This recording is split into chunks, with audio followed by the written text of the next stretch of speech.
Let's talk January transfers, and it doesn't get too much more box office than Lionel Messi. Once again, we're hearing him being linked with Manchester City. But what we really have to look at is his situation at Barcelona.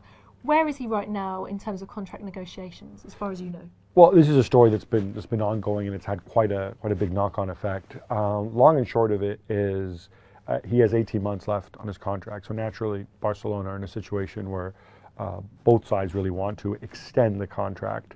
And also, because it's impossible to discuss one without mentioning the other, of course, Cristiano extended his contract through 2021 earlier this season. But the negotiations are dragging on, and there have been some interesting things coming out, like the chief executive of Barcelona, Oscar Grau, coming out and saying, look, we're going to get this done, but we're going to negotiate with a cool head and common sense. Prompting Luis Suarez to say, well, what common sense is there when it comes to Lionel Messi? Have liked that either, sign him up. Yeah. Yeah, but I think you pay any price for someone like Lionel Messi, don't you? You would think so, unless you want to keep the club solvent, and so you pay what the market can bear.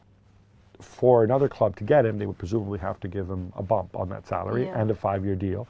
So, if you're talking 40 million, 50 million. 5-year deal for a 29-year-old. Who he turns 30 in the summer, so by the time he moves, he's going to be 30. In 5 years, 40 million, that's 200 million. Plus there's going to be a transfer fee involved because he's got a year left. That gets really expensive. In terms of if he was to go to Manchester City, would he solve their problems? I mean, most of their problems are defensive, but I'm guessing he's so good, he will just outscore any, opponent. Would Lionel Messi make Manchester City better? Yes. Would he make him so much better that you or I could be playing centre half in place of Otamendi and Stones? Probably. But clearly, they need to address the defense as well. But if there was any chance to get Messi playing that, everyone would want to come, surely. Precisely. Right. Well, there you go. All the very latest transfer rumours right here at ESPN FC.